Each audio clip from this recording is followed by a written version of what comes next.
Hi everyone. Today we are going to solve model question paper for NEET 2020. Before going to the discussion, first I would like to tell what is the question paper pattern in NEET and how many marks will come from chemistry as well as physics as well as biology. So here the instructions are given. Totally the time for the exam is 3 hours and maximum marks is 720. From physics 180 marks questions will be asked, that is totally 45 questions will be asked from physics, each carrying 4 marks. So totally 180 marks, that is from question number 1 to 45. And chemistry question number 46 to 90, again 45 questions will come and each question carries 4 marks and totally 180 marks. And from biology question number 91 to 180, totally 90 questions will come from biology and each question carries 4 marks, so totally 360 marks. And overall, including all these 3 subjects, the maximum marks will be 720. And if you choose the wrong option, then negative marking will be present and 1/4 marks will be deducted for indicating incorrect response of each question. Now we will focus on the number of questions which are asked from each chapter in chemistry in each year, that is from 2007 to 2017, up to 10 years. How many questions are arised from each chapter in NEET exam, that I have given here. So simply go through this first.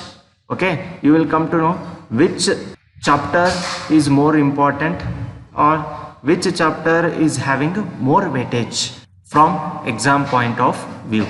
We will solve the problems, and here I have directly taken the question number 46 because from question number 46 the questions from chemistry will be asked. Therefore, instead of taking one, I have taken 46. Okay, so the 46th question is, fluorine is more electronegative than either boron or phosphorus. What conclusion can be drawn from the fact that BF3 has no dipole moment but PF3 does? What is the reason for this? Since in BF3 also fluorine is there and in PF3 is also fluorine is there, but BF3 is having no dipole moment but PF3 does have the dipole moment. What is the reason for that? Option A, BF3 is not spherically symmetrical but PF3 is spherically symmetrical. Option B, BF3 molecule must be linear. Option C, the atomic radius of P is larger than that of B. D, the BF3 molecule must be planar triangular. Okay, so these are the options. So if you have gone through the theory, then you can easily answer for this question, that is BF3 is planar triangular while PF3 is pyramidal. Hence BF3 is having no dipole moment, but PF3, since it is having pyramidal structure, hence it possesses the dipole moment. Therefore the option D is the right answer. 47th, sulfur dioxide and oxygen are allowed to diffuse through a porous partition. 20 dm cube of sulfur dioxide diffuses through the porous partition in 60 seconds. The volume of O2 in dm cube which diffuses under the similar condition in 30 seconds will be. So here the gases are given and they asked you to calculate the rate of diffusion. So the volume of O2 in dm cube which diffuses under the similar condition in 30 seconds will be, you have to calculate the volume of oxygen that will diffuses in 30 seconds. So here you need to calculate the rate of diffusion. Okay, so rate of diffusion, how we can relate this rate of diffusion? It is by using the Graham's law of diffusion that states that rate of diffusion is inversely proportional to density, and it is given as R1 by R2 is equal to square root of D2 divided by D1, where R1 and R2 are rate of diffusion of one gas and rate of diffusion of second gas. D1 is density of first gas, that is sulfur dioxide, and D2 is rate of diffusion of oxygen. Therefore, since the rate of diffusion can be calculated as volume of gas diffused, that is V, upon a time taken for diffusion, that is T, and R1, it is symbolically represented as R1 is equal to V1 by T1, R2 is equal to V2 by T2. Okay, for first gas V1 by T1, volume of gas divided by T1, time taken for it, and V2 means volume of second gas divided by T2, time taken for diffusion. So we can also write it as R1 by R2 is equal to square root of T2 by D1. Now substitute the values. What you will get? 20/60. So sulfur dioxide, R1 means first gas, that is sulfur dioxide. R2, it is rate of diffusion of oxygen. Okay, so 1 represents sulfur dioxide, 2 represents oxygen. So here volume of gas diffused, that is volume of sulfur dioxide diffused, will be 20 dm cube. Okay, that is given, already given here, 20 dm cube of SO2 diffuses through the porous partition in how many seconds? How much time it will take? 60 seconds. So T1 is 60 and V1 is 20. Then V2, that is volume of oxygen diffused, and this you have to calculate. And how much time they have given? In 30 seconds, how much oxygen will diffuses? So T2 is given, that you have to substitute, is equal to square root of 16 divided by 2. That is what? It is density of oxygen, and D1 is density of the sulfur dioxide gas. So here it is calculated as 16 by 2 O2, its molecular mass is 16 divided by 2, and sulfur, its density is 32 divided by 2. It can be calculated as 32 divided by 2. Therefore that is equal to square root of 1 by 2. You will get 1 by 2 because 2 get cancels. Okay, 16 ones are 16 twos are. Therefore you will get square root of 1 by 2. Okay, then molecular weight is equal to, how it is represented? Molecular weight and vapor density. It can be related as molecular weight is equal to 2 into vapor density. Therefore vapor density is equal to molecular weight divided by 2. Remember this relation, one of the important relation between molecular weight and vapor density. Okay, so substitute the values. What you will get? 14.1. Okay, so here on a simplification, okay, on rearranging the equation and on simplification, you will get 14.1. And this density, here you may ask how you have taken this density. So therefore I have represented this vapor density can be calculated by molecular weight to the 2 upon 2. Okay, so this is the relation. By using this relation we will calculate the density, and that I have substituted here, and upon calculating you will get the answer as 14.1. Therefore Which option is right here? Option B, 14.1. The volume of oxygen in dm cube which diffuses under similar condition in 30 seconds will be 14.1 dm cube. So option B is the right answer. 48th. On mercuration and demercuration, this compound will produces the major product as. So mercuration and demercuration. Here is the reaction on mercuration. Okay, what it will gives in presence of NaBH4, sodium boron hydride, it will gives the compound which is the option. Which option is right here? So option A is the right one. Next, 49th question. In the extraction of Cu, the metal is formed in the Bessemer converter due to the reaction. So while extracting the copper metal, which form of copper is formed in the Bessemer converter? Copper is obtained. Along with that, what happens? Whether the decomposition takes place or combination takes place or displacement takes place, what does happens in Bessemer converter? That they have asked. So if you go through these options and if you have studied the extraction of copper from its ore, then you can easily answer at the end of the process in Bessemer converter, the Cu2O, this will decomposes to form Cu and O2. So here decomposition of carbonates and hydrate oxides will takes place. Okay, and hence it will gives copper along with the liberation of oxygen. Okay, option D is the right one. 50.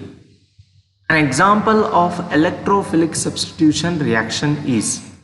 So electrophilic substitution reaction, which one is right here?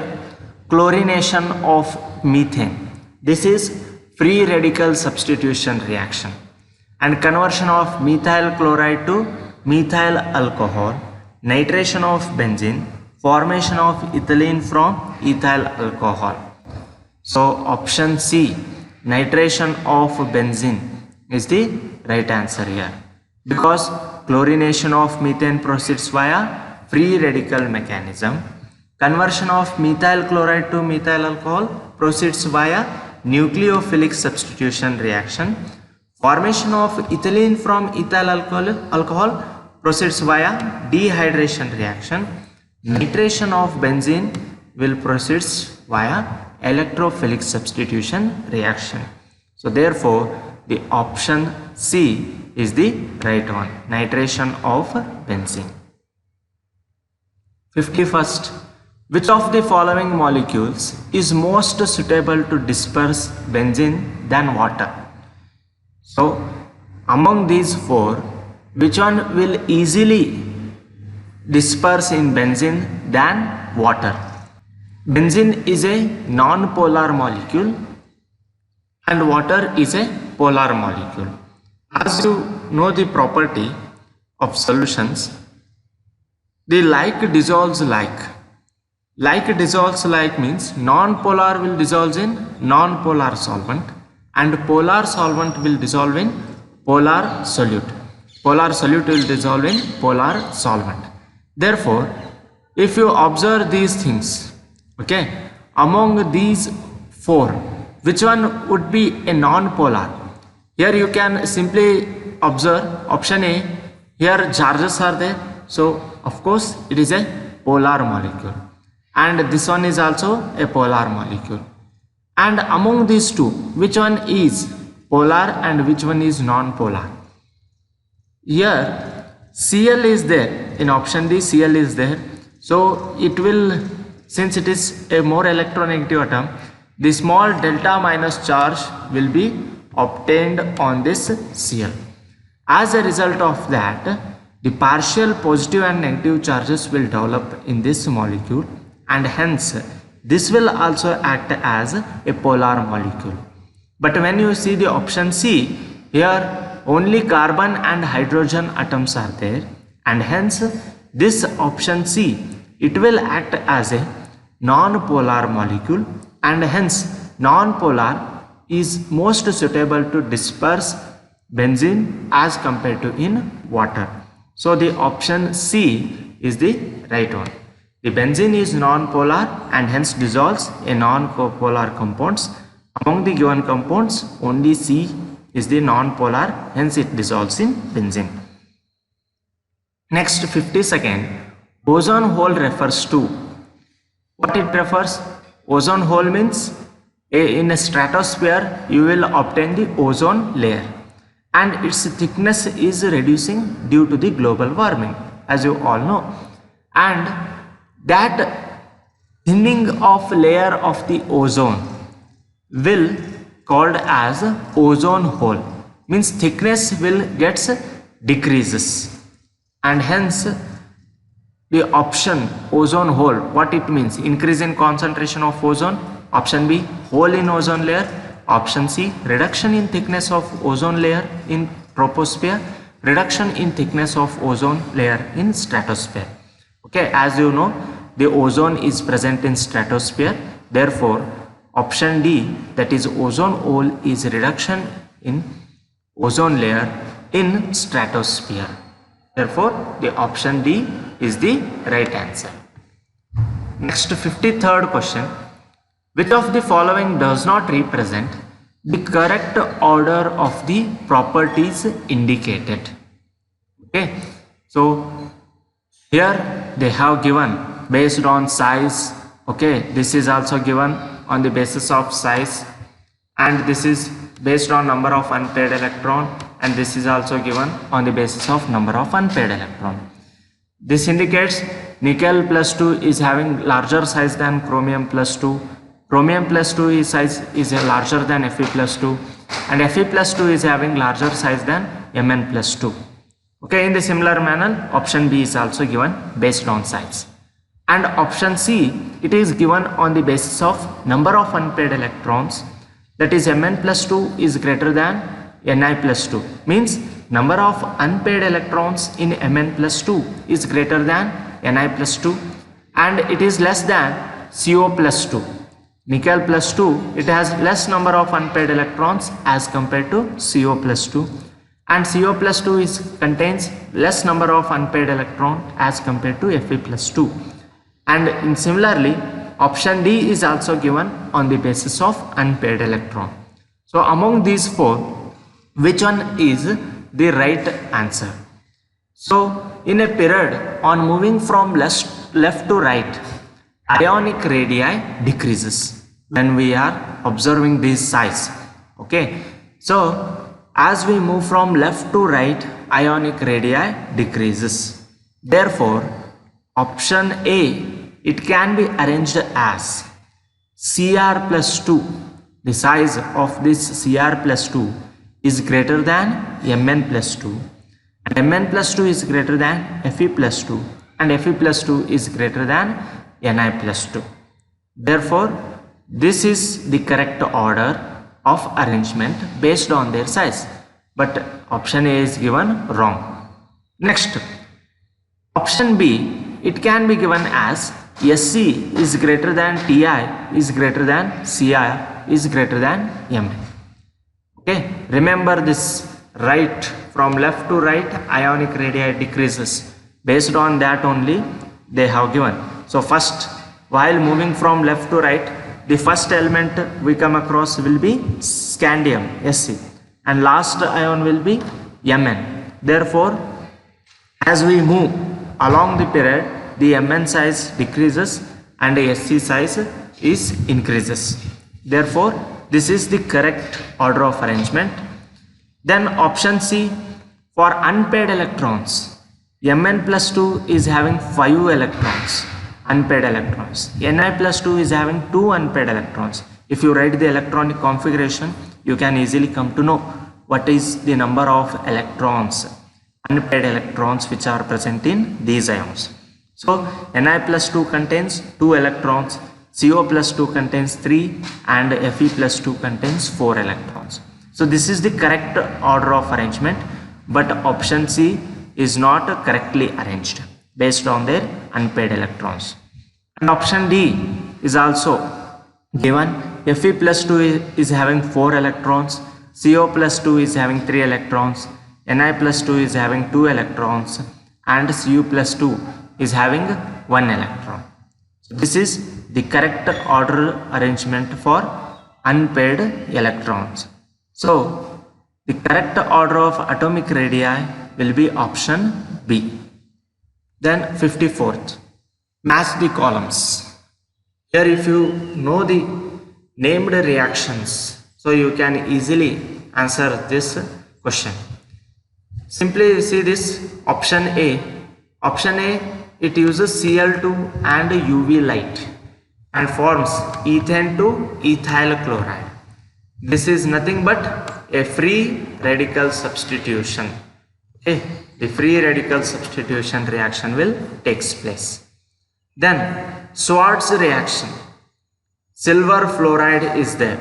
So when silver fluoride is treated with any methyl bromide or halides, okay, then it will form methyl fluoride. This is nothing but Schwarz reaction. Okay, and sodium iodide, whenever it comes, then it represents the Finkelstein reaction. And benzenamide, this one will be the Sandmeyer's reaction. You simply see this reagent which is used in this reaction, NaNO2 plus HCl or cuprous chloride, okay, at this temperature. If this condition will comes, then it simply indicates the Sandmeyer's reaction. So which option is right? Here the reason is given, what are those reactions, okay, and reactions equations are also given. So option A, if you observe this, A is Q, B is S, okay, and C is P and D is R. So option A is the right answer. The 55th question, the electrons identified by quantum numbers n and l is, first n is equal to 4, l is equal to 1. Second, n is equal to 4, l is equal to 0. Third, n is equal to 3, l is equal to 2. Fourth, n is equal to 3, l is equal to 1. Can be placed in order of increasing energy from lowest to highest. So this is based on n plus l rule, and n plus l rule states higher the value of n plus l, the higher is the energy. So simply calculate n plus l. For first one, 4 plus 1, that is equal to 5. So for second one, 4 plus 0, that is 4. 3 plus 2, 5. 3 plus 1, 4. So here I have given the table 5, 4, 5, 4. So which option is right from lowest to highest? You have to place from lowest to highest. Therefore fourth is less than second. Second is less than third. Third is less than 1. So here you can see, here 3 plus 1 is there. Therefore I have taken this is having low energy, because n, here n value is 3 for fourth one. Since second and fourth both are having same values, in such conditions you have to see for the n, principal quantum number, okay, that simply indicates the energy. So lowest energy is having third one, fourth one will having lowest energy, because the value of n is 3, but in second the value of n is 4. When it is, this case is observed only if the values of n plus l is same. In such conditions you have to go for the value of n, then you have to arrange them. So here fourth one, its n value is 3 and n plus l will be 4. So it is having lesser value as compared to second. Then third, again I have already told you 3, a value of n is 3 here, and in the first option value of n is 4. Therefore third is having lower energy as compared to first one. Therefore option, which option is right? Option A is the right one. 56th, in an adiabatic process, no transfer of heat takes place between system and surroundings. Choose the correct option for free expansion of an ideal gas under adiabatic condition from the following. So what does adiabatic process means? They have given. Now you have to choose the correct option for free expansion of an ideal gas under adiabatic condition, adiabatic process. So here simply you should know the conditions. For free expansion, work done will be 0, and for adiabatic process, Q value is equal to 0. Therefore delta U, change in internal energy, will be Q plus W is equal to 0. This means that internal energy remains constant. Therefore delta T is equal to 0. So for adiabatic free expansion of an ideal gas under adiabatic condition, Q is equal to 0, delta T is equal to 0, and W is equal to 0. Therefore option C is the right answer. 57th, in which of the following cases the stability of two oxidation states is correctly represented? Option A, Ti plus 3 is greater than Ti plus 4. Option B, Mn plus 2 is greater than Mn plus 3. Option C, Fe plus 2 is greater than Fe plus 3. Option D, Cu plus is greater than Cu plus 2. So stability among these four, which one is correctly represented? Mn plus 2 is more stable than Mn plus 3, and the remaining are not correct. Okay, simply write down the electronic configuration. Mn plus 2, it is having 3d5 electronic configuration, half filled, and hence this is more stable as compared to Mn plus 3 because it is 3d4. It is not having half filled or either completely filled d orbital. Hence option B is the right one. 58th, which is not the disproportionation reaction? So option A, B, C, D, go through these things, you will come to know. In NH4NO3 there are two different N atoms with different oxidation numbers. Thus reaction is not disproportionation. So here two different oxidation numbers are there, two different N atoms are there, and two different oxidation numbers are there. Thus reaction will not undergo disproportionation reaction. So option C is the right one. 59th, the major organic product in the reaction is, in case of unsymmetrical ethers, the site of cleavage depends on the nature of alkyl group, and hence it will form methyl iodide and isopropyl alcohol. The alkyl halide is always formed from the smaller alkyl group. Therefore option C is the right answer. 60. The rate constant of a zero order reaction is 2 into 10 raised to minus 2 mole per liter per second. If the concentration of the reactant after 25 seconds is 0.5 m, what is the initial concentration? So here they have given the rate constant and time is also given, concentration is also given.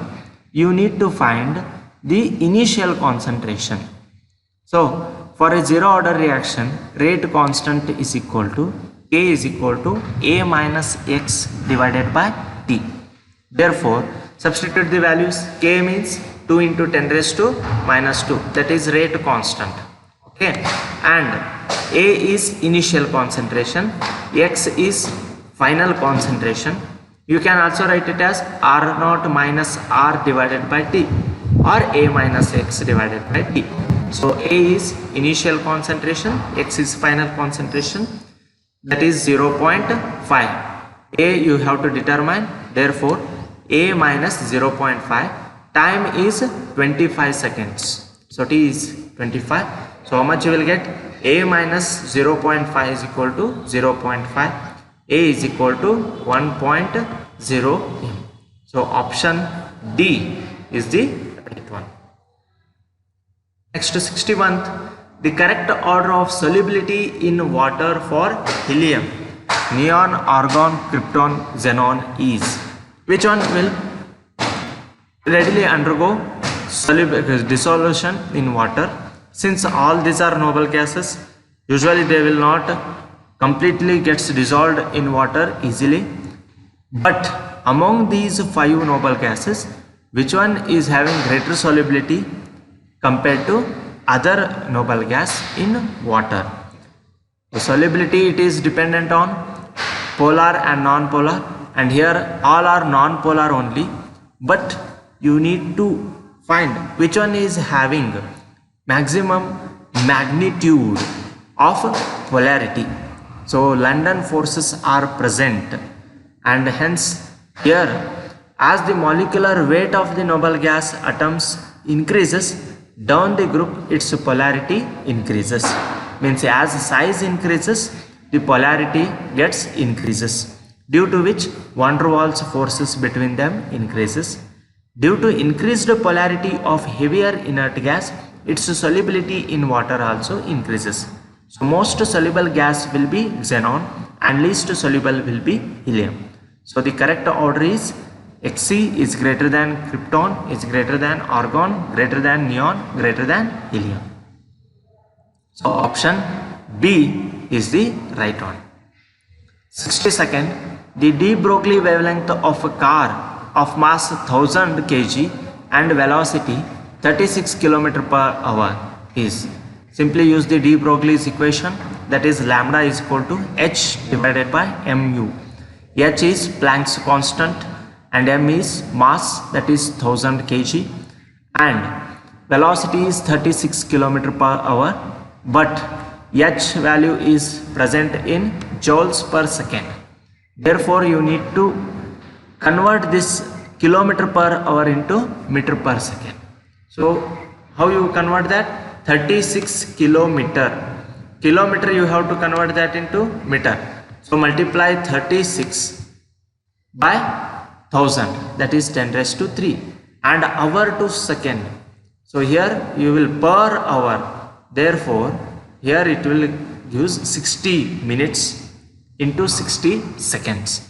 So how much you will get? You will get 30 meter per second.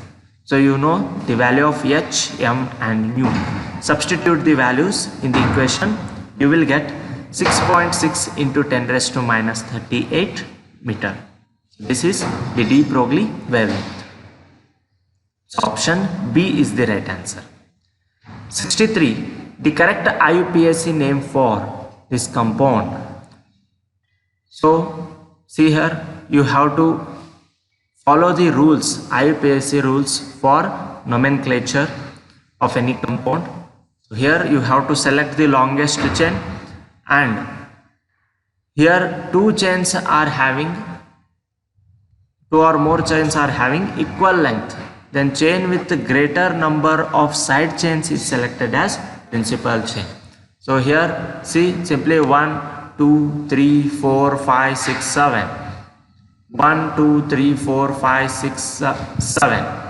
If you consider this 7, so all are almost 2 chains are having 7 numbers only.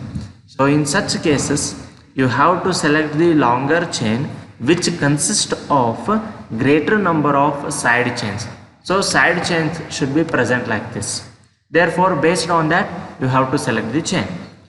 Then when you observe this, you can see this chain is having 1, 2, 3, 4 side chains, and hence this one is considered as longest chain.